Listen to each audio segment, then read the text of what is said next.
The Baseball Insiders is live and here for you. Happy Wednesday afternoon. Robert Murray ready to go. Chat line is open. Lots of things going on, Bert. Good to see you, buddy. Yankees, White Sox fallout. We've got the Cardinals pitching is falling apart. Texas fans hate Marcus Semien. There's a dog barking at Bert's. You look very confused and you're making me nervous. Yeah, as soon as we start the show, Karma, dog starts to bark. So we're off to a good start already. But always good seeing you, pal. Yes, absolutely. So, uh, the biggest faux pas, if you will, uh, hubbub, scandal in baseball of the last, call it, I don't know, 5 days was a moment with the Yankees and the White Sox and Tim Anderson and Josh Donaldson. This has been talked about a ton, but I do wonder, Bert, as we look forward here. Aaron Boone said that Donaldson was wrong. Aaron Judge said that Donaldson was wrong. Donaldson, of course, now is on the COVID list, so he's not playing. The Yankees lost a series to the White Sox at home, which was rare. Then they dropped the game to the Orioles, and they snuck by last night, winning in extras. Against a terrible Boston team. I do wonder, how this is going to perhaps play out with the Yankees, as that, that clubhouse chemistry, it matters, man. At least to me it does. No, and it matters to me too. And there's a reason why Josh Donaldson has been on so many teams throughout his career. He's an immensely talented player, but he's got that clubhouse character risk. And he's basically, I don't want to say overstayed his welcome with some teams, but it's been in a situation where he's needed to move on. And right now, this situation that he's got going with the Yankees, um, it's not great. And how the Yankees end up handling this, along with Donaldson too, and how he speaks about it after his suspension is over, if he is indeed suspended after the appeal, is going to be really important. And I would say it's not going to just be the Yankees watching, but all of baseball too. Yeah, and the way he's handling uh the one that he's appealing shows zero remorse, doesn't care. uh he could very easily have said, I appreciate, you know everything that's gone on around this. It's a regrettable situation. I don't want to be in this spot ever again or put my team in this spot ever again. I accept my suspension and have learned lessons from this. But that's not what he's doing. He's doing the exact opposite. So disappointing. They're popping in the chat. Any rumors on the team that calls America's ballpark home? The Tampa Bay Rays. Wow. And also, I like Bert, it. in your tweet promoting the show today, you said that Red is Taylor Swift's best album. So not agreeing with you. Little Tampa. This is your show out there in YouTube, Baseball Insider Land. Anything you want to know is on the table. You want to respond to the Rays? I'll first respond to his slander of Red. That's a very good album. I've actually been listening to that on repeat for like the last week or so. Some very underrated tunes in that one. So I'm very curious what your favorite album would be, if it's not Red. So if you could pop that in the comments. But going to the Rays real quick. Um, if you look at their numbers, they rank in the top 10 in pitching ERA, whether it's bullpen or starting rotation, but their offense ranks middle of the pack. But their bullpen ERA is a little bit deceiving because they've had some struggles in the ninth inning lately. And I don't want to say that I've heard any names specifically with them, but targeting a high leverage reliever might end up being something that they end up looking at. So like that's something I'm going to keep my eye on. But I could also see them trying to acquire a bigger bat too for the lineup. I don't know. Um, I don't think these teams have really started to look quite yet. I think we're still a couple of weeks away from that, but um, yeah, those are two of the positions that I think the Rays are really going to target. And I mean, right now, if you're looking at it, like that division is not that overly strong. It's not as strong as most people believed, and they're 25-17 right now, and 4.5 games behind the Yankees. So they're in a position to strike, and I expect them to. Yeah, I get it. Tampa. There's no reason when you're this close with that many playoff teams available as well that why not take a swing at getting to the next level there. And by the way, I do expect us to the opening stanza here.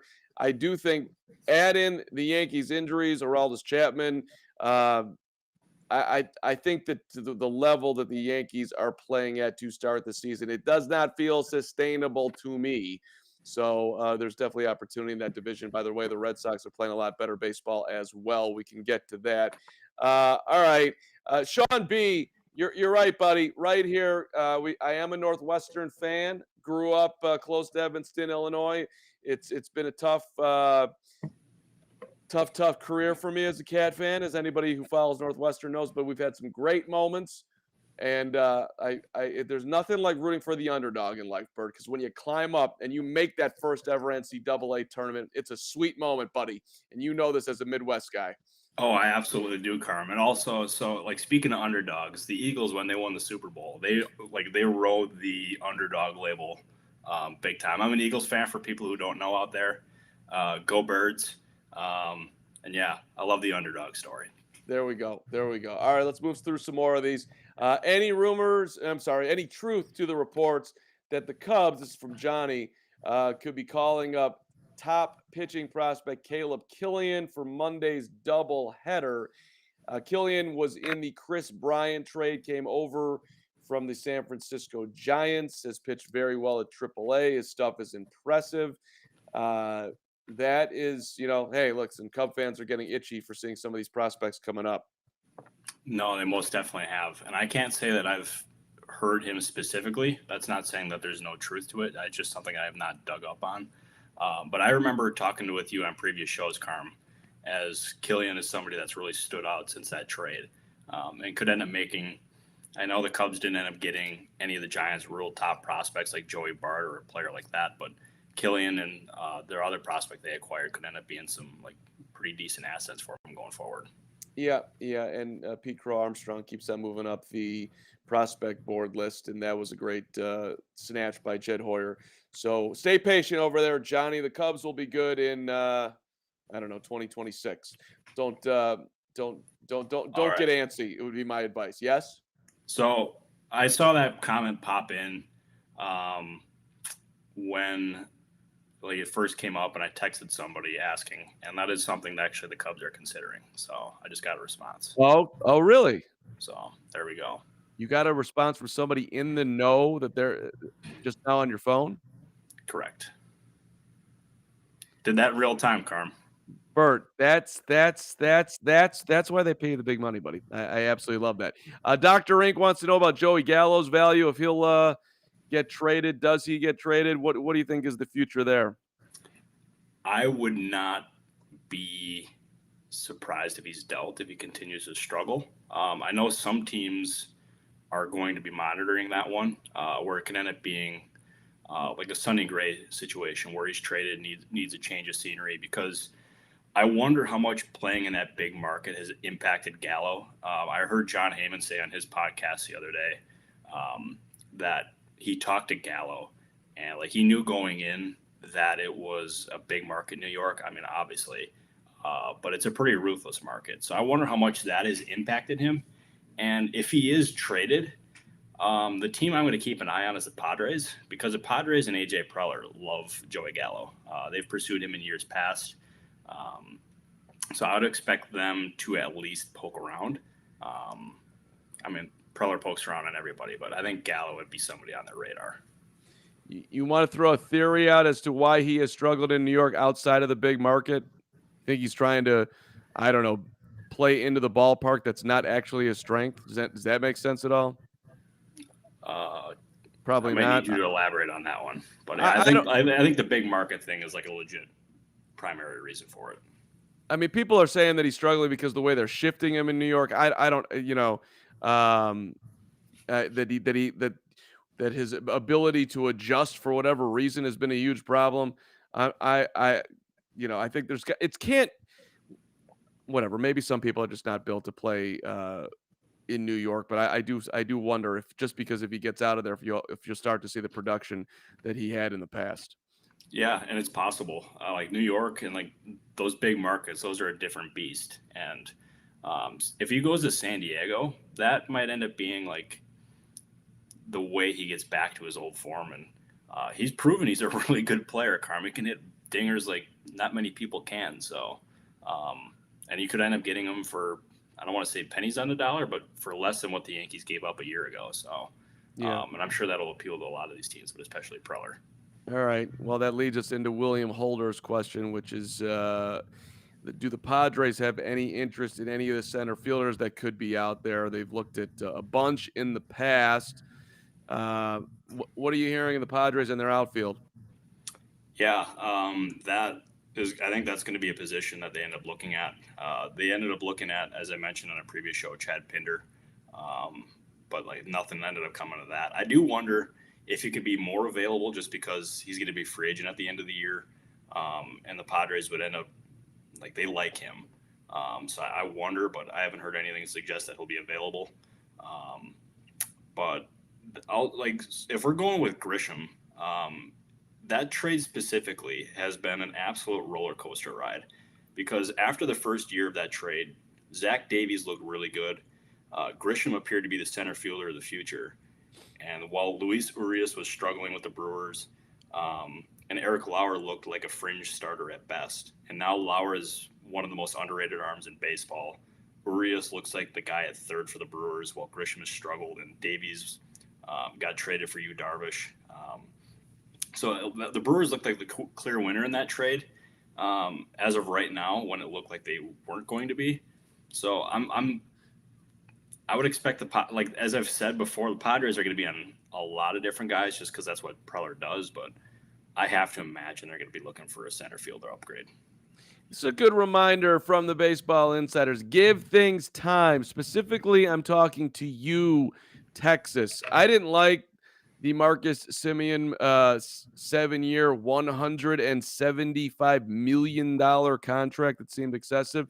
But Yep. you are talking about a guy who was, in the top 3 in MVP votes in 2 of the last 3 years. He's a good player. So a very good player, and he's been awful at the start of this year. But there's a long line of dudes who get the big money, put extra pressure on themselves, and don't play well at the start. So he's got 6 3/4 seasons left here in Texas. So relax, Rangers fans. You don't need to be killing him.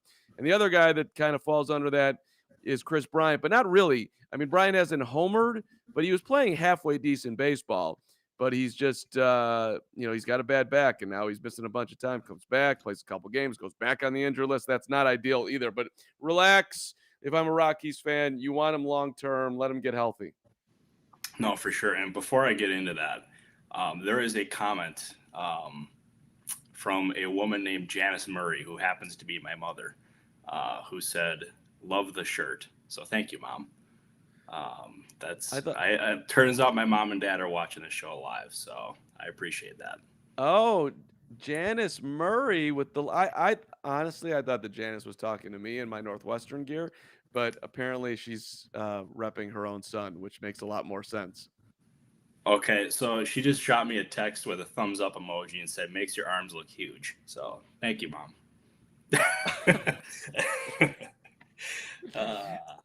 Boy. Hey, this is the content people crave, Carm. No, Behind hey, the scenes listen, of the Baseball Insiders. Mom is happy with your arms. That's great. Janice, you're welcome to come on the show and show your face at any point in time. I think everybody would enjoy that. We can probably work that out. Just let upper management at Fansided know. And thank you for everything you've done raising Robert to be the fine individual that he is.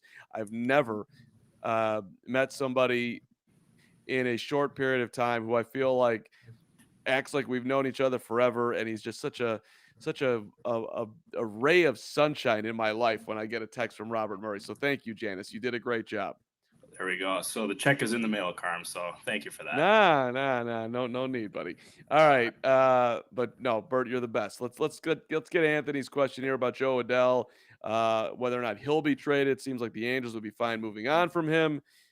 Being there's no room in the lineup. Having long season, you'll end up needing guys, but what do you think? Yeah. So in the years past, Adell was not available. Like, he was one of the Angels' untouchables, and I do think he would be more available this year than he was in years past, especially if it can net them a starting pitcher, because like that's going to be a position that I think they really look at upgrading. So it's been a very puzzling fall for Adell, just because it seemed like he was a can't miss prospect for them, especially in the outfield. Like they thought he was going to end up being like the dude. And if you have him alongside Mike Trout, Anthony Rendon, and some others there, they thought that offensive core was going to be like one of the best in baseball. So I would think they're going to end up looking, as I said, for starting pitchers. And if they can end up getting like a top of the rotation arm and include Adell in that, I think that's something they might end up doing. Interesting. I think our guy Jimmy Flynn might be drinking. He of the White Sox fandom, saying, and by the way, I'll be going to White Sox, Red Sox tonight. Bert will report back to you. Got the scout seats tonight, which is a big time look. Who are you scouting, Carm? Well, I'm scouting the food and beverage, which is all you can eat, all you can drink. You're welcome to. Actually, you're not welcome. I don't have an extra ticket for you, but I'd love to see you at a White Sox game down the line here. But any chance the White Sox end up selling Lucas Giolito seems like a guy that could get moved with extension talks going nowhere. Flynn is Jimmy. You're drinking early today, or you're trolling us. One of the two. The White Sox are not punting on this season, nor are they trading Lucas Giolito. But go ahead, Bert. Yeah, they're not going to be selling. I would be absolutely flabbergasted if they ended up doing that. I don't see any scenario in which they sell. And I actually think they're going to end up being one of the more bounce back teams going forward. With that talent that they have, because they have a lot of talent. But I also think that the Tim Anderson situation, where the clubhouse really rallied behind him, is going to end up feeling a mid-season surge for them. So that's going to be something I look for. But yeah, if they sell, that trade market is going to change completely. But I just do not see that happening in any way, shape, or form. Jimmy, reminder, you know how you win in the playoffs? Most times it's with really good starting pitching. Michael Kopech looks incredible. Did you watch Sunday night taking a no-hitter deep into the ball game? How about Lance Lynn coming back? I would be optimistic on how he's going to do. But even if you're not, Lucas, all day money man, Giolito, believe in Lucas. And yeah, Dylan Cease got roped last night, and the Red Sox were all over him. But he's had a phenomenal season too. They got four starters that you can, I think, feel very comfortable relying on come playoff time. So White Sox fans, I think, need to just settle in for what's going to be a very, very interesting season. Let's go back to the Yankees here, Bert, and let's look at what the future holds for Aaron Judge, who is playing this out beautifully, from a contract standpoint. Do you think he stays in New York? What type of dollars are we talking about here? Where do you think he possibly ends up? And what are you looking at on your phone? So I'm trying to make sure I have the contract offer correct for what they ended up offering him. It was so the Yankees offered Judge 7 years, $213.5 million before the season, and Brian Cashman actually went on the record about that, and told the reporters this is exactly what we offered, and wanted the public to see that they offered him a very fair deal.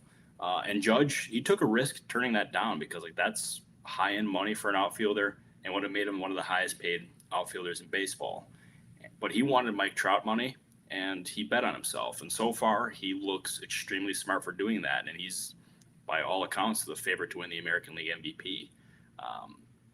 And I also wonder if the Yankees are going to come to regret putting that contract offer and making it public like they did. I think that's could end up being something that Brian Cashman comes to regret in the future, just because it's going to require quite a bit more to get this deal done if it continues at this pace, especially if he wins the MVP.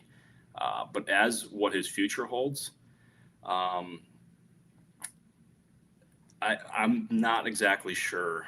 I'm 50-50 on where he's going to be at. And my gut tells me that he's going to stay with the Yankees. But my gut also tells me that there's going to be a team that, if he reaches free agency, is going to offer him an insane contract. Like you can look at the Mets, but I don't think the Mets are going to be in. I think there was a report, I think it was from John Heyman, who said that the Mets were not going to be in.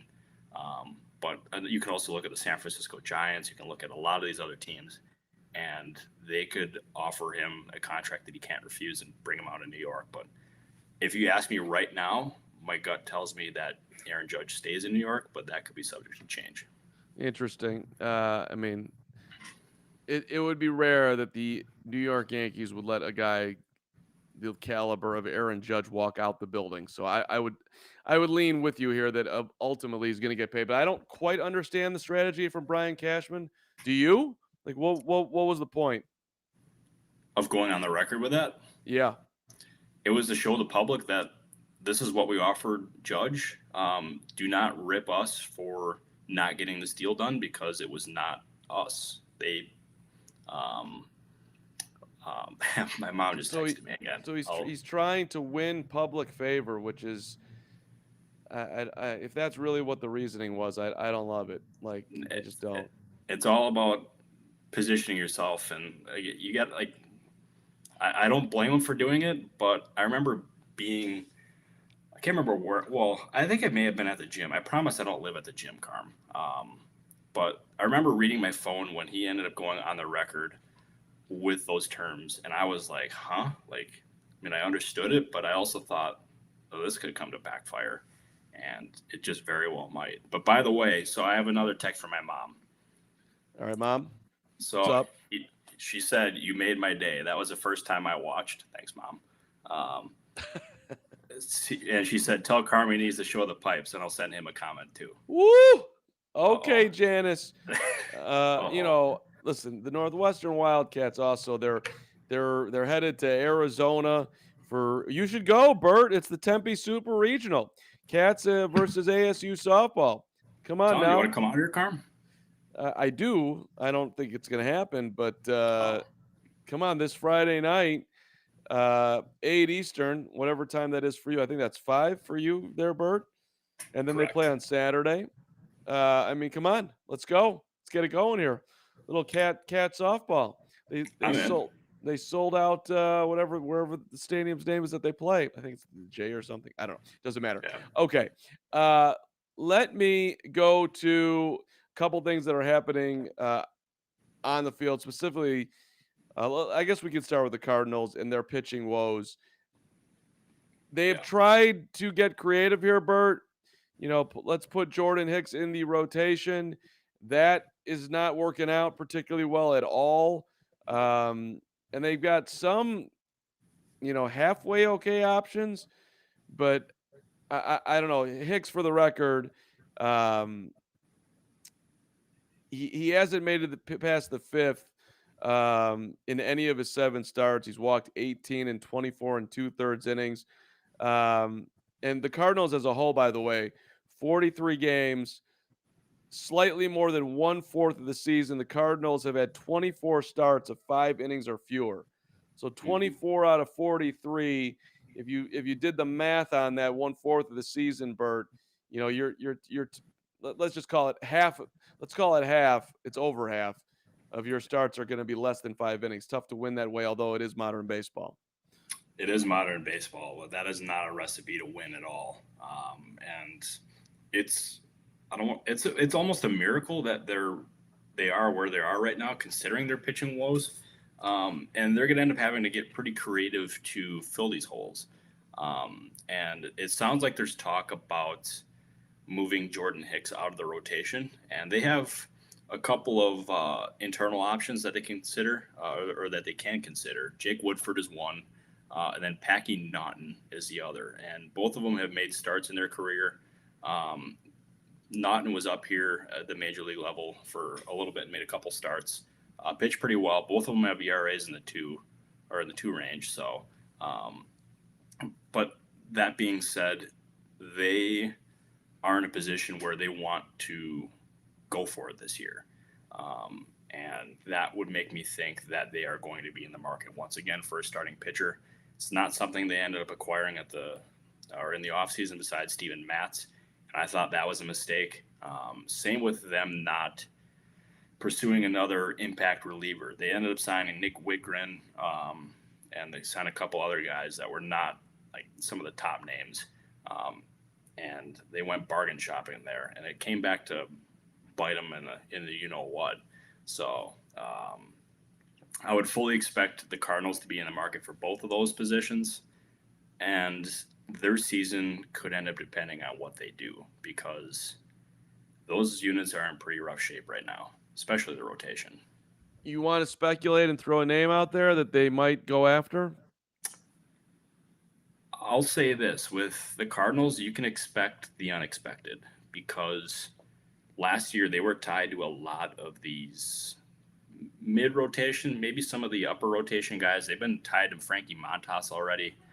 But last year they went out after all those rumors and traded for J.A. Happ and Cardinals legend John Lester. I figured you'd appreciate that. Yeah, thank you, bro. You're very welcome. So I would not rule anything out with them, but I don't think it's going to be a high-end guy, because the Cardinals, they've shown that they do not like parting with any of their top prospects, and that's exactly what Montas is going to require. So, yeah, I wouldn't expect like a top-end guy there. Okay. Speaking of legends, we now have officially San Francisco Giants legend Jock Peterson, who was 4 for his last 46, but then hung out apparently with Barry Bonds, who gave Peterson some modes of wisdom, if you will. And he went out and hits 3 homers and 8 RBIs and gets a clutch hit in the 9th inning to tie up the ball game. He also had a 3-run homer when they were down 11-8. I mean, unbelievable night of baseball that he'll never forget. So that was a wild one, little Mets and the Giants. Fun times. That was a blast last night, Carm. I was watching the Golden State Warrior game, and then all of a sudden I flipped on the Giants and Mets, and I thought the Giants were going to win in a landslide. Then the Mets ended up doing what they do, and they came back, and like I thought they were going to win that game. And then Jock Peterson hits 3 homers, ties the game up for the Giants, and then Brandon Crawford ends up hitting the game-winning hit. But Peterson was a very underrated signing by the Giants. I thought that as soon as they ended up doing it, was a late offseason move, signed him for cheap on a 1-year deal, and he has been nothing short of brilliant. That's just another stroke of genius by Farhan Zaidi. I think he's he's done with the Giants. What's that? That is your guy. Oh, I'll tell you, like every single person I talk to in baseball is just blown away by what he does and how smart he is. And you talk to people with the Giants, and they love him, and for good reason. And yeah, just a very, very good executive, and Peterson is just the latest example of that. I mean, I thought he overpaid and took an unwise risk, and I still wonder how it will work out with Carlos Rodon. But you know that to this point in time, although he did get wrecked by the Cardinals in his second to last start, just got blasted and didn't make it out of the 4th. But for the most part, he's been incredible. Certainly had an incredible month of April, coming down to earth a little bit here in May, but which I do wonder if that shoulder thing is built to last. But anyway, to this point, it's a win. Yeah, go ahead. So yeah, he's like his situation so far is looking good, and if he continues at this pace and bounces back after that bad start in national TV, I would expect Rodon to opt out of this contract, because he has the opt out after his first year, and try to go for the big bucks in free agency, which I think that was part of his reasoning for signing a short-term deal, especially in San Francisco, because they have a history under this management of getting the most out of their pitchers, and so far we've seen that with him. And going back to Peterson, like as I said, he's a free agent after this year because he signed to a 1-year deal. I wonder, this is just me speculating, nothing more, but Cody Bellinger is also a free agent at the end of the year. Has a history of Farhan Zaidi. Could that possibly happen, Carm? Just me speculating. I don't want to have any headlines of rumors. Robert Murray Fansided reports, but You think that Bellinger's going to jump from the Dodgers to the Giants? I mean, he wouldn't be the first person to do it. I mean, Alex Wood did it. I mean, Peterson went from the Dodgers to Cubs, Braves, and then Giants.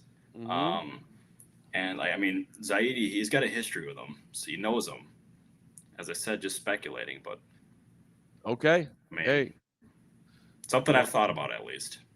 no, I listen. mean, I think about a lot of things though. No, you are a depthful man and a brilliant man and a hero. Let's be honest. I mean, you can't argue with that, especially the hero So part. so I like there you go. I like where you're going. We've talked a lot about the Boston Red Sox and their struggles on the show, but the Red Sox at current moment have won 6 in a row, 7 of 8. Now, granted, 4 of those came against Seattle Mariners team, who we're going to touch on coming up here too. The Mariners haven't exactly distinguished themselves this year, but you got to win against the Houston Astros in there, and you took 2 of 3 from Houston in that series, and you got to win against the White Sox last night, cracking Dylan Cease, and tonight, they'll get a chance at Lucas Giolito with Rich Hill on the mound, weather permitting. It's raining in Chicago a lot today, but we were wondering if the Red Sox would get back in it, and here they are, 2 games under 500. This might change some things as far as the old trade deadline, right, Bert? No, it most definitely could. And yeah, they're 20-22 right now, 9.5 games out in the division. I mean, a lot of season left, but right now the wild card would appear to be the most likely scenario. But let's say they continue to creep up in this playoff race, which again is early, but they're in the thick of things come the trade deadline. I have a very hard time seeing Chaim Bloom trading some of these top guys that they have, like Bogarts, like Nathan Eovaldi, some of their other pitching pieces too, and that would end up taking away some of the top names on the trade market, which could end up resulting in an even stronger market for a guy like Frankie Montas, considering that Eovaldi wouldn't be there.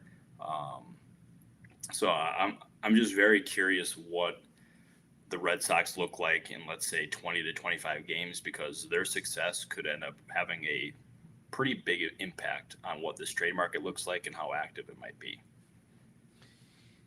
Yeah, no, I get it. I do want to rewind back, by the way, when we were talking about the Giants and the Bay Area. It did make me think just for a second about Texas and Steve Kerr making his comments last night, which were incredibly powerful and beautiful, and just Yep. I'm not going to go too deep into it or deep at all, but just prayers up that we will be better, that something will happen, that somehow, some way, the people who have the most influence around that this will actually resonate with people that are currently sitting in power in the House, in the Senate, and something happens in this country, because it's just an absolutely just utterly disgustingly painful that we continue to be in this spot. And I'll just say this: the more that people see the parents and the children and the actual reality that this is, versus just what I'm doing right now or what anyone's doing as far as like thoughts and prayers, I think that's can be incredibly powerful. So, but I just wanted to bring it up here for 5 seconds on the Baseball Insiders, thinking about all of what's going on in the world. Okay, back into baseball, and yeah, I guess we can go over to Seattle, Bert. And I mean, the Mariners were a team that was supposed to take a step this year. It has not happened so far. So I think you're detecting a little bit of impatience, perhaps. Yeah, but first I want to say that was really well said what you just said back there, Carm. Obviously, tough time for everybody. Yeah, like you, I'm sending all my good thoughts to everybody. But for the Mariners, what they've done seemingly under Jerry Dipoto has been constantly rebuilding, and they have been trying to win, trading some of their prospects, but then also trading those major league assets and then rebuilding their farm system. That's basically been a merry-go-round for how long he's been their head guy in the front office. And this year they went for it. They added some pretty key pieces, traded for Jesse Winker and Eugenio Suarez. And so far, we have not seen any fruit to that whatsoever. And they're in another position where it looks like they're going to be sellers. And at what point do the Mariners actually start to win games rather than winning the offseason or winning the trade deadline? Because they need to have results, and they need to have them soon, and they have not had those results. And I have not seen much public pressure on Jerry Dipoto, but I think there should be. I think his job should not be safe, especially after all the moves they made this winter. That's interesting, Bert. You rarely put people on blast, but you just put Dipoto on blast. I like it, Bert. That's what we do. I mean, sometimes you gotta keep it 100, as the kids say. And yeah, I think it's time we talk about Jerry Dipoto and his job status. I think that's a conversation worth having.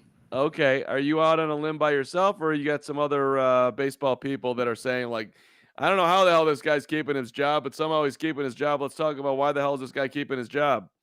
Some rival executives are talking about it, just as their opinions. But I might be on a public island, at least as far as media. So, yeah, I'm on a deserted island right now. So there we go. It's live your life boldly, Bert. I like it. Dipoto. Hey, they were rumored with a bunch of guys in the offseason that didn't actually end up happening either. So I don't know. Yeah. There was actually a time, Carm, I thought they were going to end up getting Trevor Story and Kris Bryant. I actually thought that might happen. And then what happened? Well, then it didn't happen. Then they ended up getting Winker and Suarez. So, I mean, that after that, it was immediately ruled out. Like, it was something that was not going to happen. But I'm going to actually change topics on you, Carm. I'm going to actually bring it to the Chicago Cubs. Oh, okay, sure. So we've talked about Wilson Contreras pretty extensively on this podcast, and his potential availability. But I wonder, because they just placed Yan Gomes on the IL with a left oblique strain, and we have seen obliques keep players out for months. Does Yan Gomes' injury make it less likely that Contreras is moved? No, I don't think so. The Cubs are not trying to win. They're trying to, I don't know what they're rebuilding without saying they're rebuilding. There was some interesting stuff with their TV network this week in Chicago with a segment apparently that was they started talking about Jed Hoyer and rebuilding, and the producers cut the segment, and now the Marquee Sports Network is making that show live called The Reporters, to not censor the reporters, which is a good thing to do. People should not be censored. It is the Cubs TV station, and I can understand why the Cubs wouldn't want to have negative conversation about their team. But you also got to have some thick skin in this world. And also with the whole Cubs, for just 1 second, everyone says that, you can't go back and do what they did and rebuild it like they did in 2012. You can't go all the way to the bottom like that. That was the best time you've ever been a Cubs fan. Ever. Yeah. So why wouldn't you want to duplicate the exact damn same thing? There's no logical Cubs fan out there that wouldn't be like, I'll sign up for that again. I'll sign up for sucking for 3 years with an actual plan that'll land me in the NLCS in 15, a World Series in 16, an NLCS in 17, a playoff appearance in 18. I mean, come on, man. That was, an absolute success story. So I don't know. I don't get it. And the whole Cub fans won't stand for that. What do you mean Cub fans won't stand for that? Of course they'll stand for it. They'll go to Wrigley Field. They'll drink their beer. They'll hang out. They'll cheer wildly for a baseball team that has no chance for doing anything. That I'm seeing it all. I went to my first Cubs game last Friday, and none of this matters. They're not good. The crowd's on their feet. They're hanging out. It's Friday afternoon. They're having a good time. So long answer to your thing. I don't think Yan Gomes not being available matters. They'll sign some catcher somewhere who can come in and catch the staff, and that'll be it if they trade Contreras. And also, like, one point I want to make too, because I'm in total agreement with what you said. It's not like Jed Hoyer is an unknown when it comes to rebuilding a team. Like, he was right alongside Theo Epstein in getting that going. So if it was somebody that is doing this for the first time, I would get being somewhat reserved. But Hoyer's got a history of doing it, so I would imagine like he's got the benefit of the doubt, in my opinion.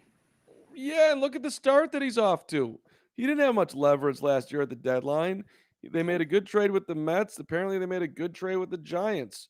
Uh, the Yu Darvish trade that they're getting results from. So just relax. They're going to suck for a couple of years, no problem. Cub fans, they'll if it works. If it doesn't, well then, going to the playoffs for any baseball team and losing in the first round or in the wild card game, that's not a successful season. It might be a successful season in that your fans were engaged and enjoyed going to games. If that's all you care about, great, but it doesn't feel good at the end of it. So, win the damn thing is what you're trying to do. Yeah. I think we can end the show here, Bert, because I believe there's a time constraint on this show today. Last one, though. Will Holder is running in here. Snell trade a possibility to free up some money and add offense. What do you think of that? And then we'll get out of here. And thank you for all the comments today. At least like trading from their pitching surplus. I think Lamet would be the most likely one. Although, I mean, as Will knows, that'd be a situation where they're selling very low and they probably wouldn't get too much in return. I can't say I have heard Snell as a possible trade candidate, but that being said, I have not looked. But I can give you an answer on that next week when I can ask around. So stay tuned. All right. Stay tuned. We're back next Tuesday at 2:00 Central Time. Tuesdays and Thursdays normally for the show, but today we moved it around because I was out at Chicago Bears OTAs yesterday, so I couldn't do the show yesterday, and that's how it worked. But terrible diva, huge. We wear multiple hats here at Fansided. Hey Bert, you're awesome. Right back at you. Hey, good to see you too, my friend. Always a pleasure. The Baseball Insiders really appreciates when you hit that subscribe button, and we appreciate it even more when you tell a friend about the Baseball Insiders and they hit that subscribe button, and all of a sudden the show just starts growing and growing and growing like a big mushroom cloud of baseball love. That's what we're doing here. All right. Have a great Memorial Day weekend, everybody. Enjoy it if you're going to a baseball park near you. Bert, don't do anything that I wouldn't do on a Memorial Day weekend down there in Arizona, buddy. Well, I know you're pretty wild, Carm. So let's get weird, I guess. Let's get weird. Famous line from Robert Murray in his young life, which I'm very jealous of. All right, thanks, Michael Zach. Thank you for producing. You too, Sean Daly, and we will see you next time on the Baseball Insiders.